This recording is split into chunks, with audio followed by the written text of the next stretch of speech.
Mona Lisa వచ్చేస్తుంది. టాలీవుడ్ లో కూడా అడుగు పెట్టబోతుంది. ఇక్కడ కూడా జెండా పాతబోతుంది అంటూ ఇప్పుడు సోషల్ మీడియాలో తనకు సంబంధించినటువంటి వీడియోస్ చాలా వైరల్ అవుతూ ఉన్నాయి. సో మరి నిజంగానే తను టాలీవుడ్ లో అడుగు పెడుతుందా అంటే ఏం చెప్తారు?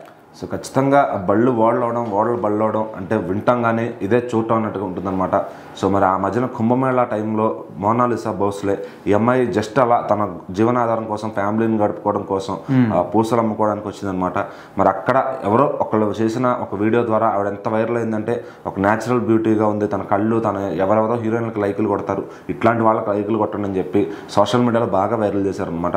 సో తన లుక్స్ని చూసి ఒక బాలీవుడ్ డైరెక్టర్ గారు అయితే ముందుకొచ్చి సినిమాల్లోకి తీసుకెళ్తాము, మీరు చాలా ఫేమస్ అయ్యారని చెప్పి డైరీస్ ఆఫ్ మణిపూర్ అనే ఒక సినిమాలో అవకాశం దక్కించుకుందనమాట హీరోయిన్గా.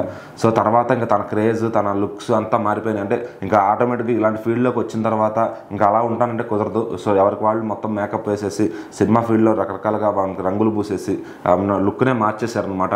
అసలు ఈమెనా ఆమె అనే రేంజ్లో ఆవిడ ట్రాన్స్ఫర్మేషన్ అయితే జరిగింది. సో మరి నిజంగా చాలామంది ఇప్పుడైతే గుర్తుపట్టట్లేదు కూడా ఆవిడే అని చెప్పి. సో అది బాగా ఆమె గురించి స్టడీ చేసిన వాళ్ళకే తెలుస్తుంది ఆమె ఏమని చెప్పి. సో మరి రీసెంట్గా తెలుగులో కూడా ఆమె ఫొటోస్ అవి వైరల్ అవుతున్నాయి. ఎందుకురా అంటే లైఫ్ అనే ఒక పాన్ ఇండియా చిత్రం చేస్తున్నారనమాట.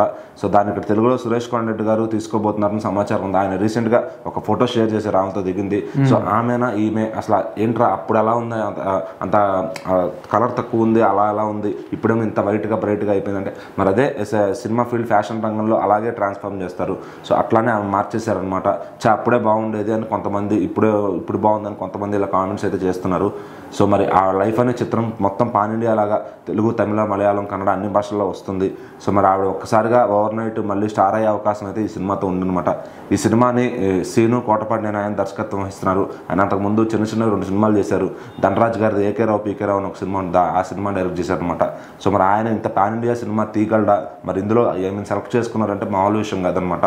సో మరి ఖచ్చితంగా ఈ సినిమా పాన్ ఇండియా లెవెల్లో ఈమె ఫేస్ మీదే చప్పుడు చేయబోతుంది. మరి ఒక తెలుగు సినిమా ఇంత దూరం వెళ్తుందా అంటే ఖచ్చితంగా మరి ఆమెకు తెలుగు సినిమాలో అవకాశం వచ్చిందంటే మామూలు విషయం కాదు. సో మరి ఆమె లైఫ్ ఇంకెక్కడికి వెళ్తుంది ఈ లైఫ్ సినిమాతో అనేది చూడాలి.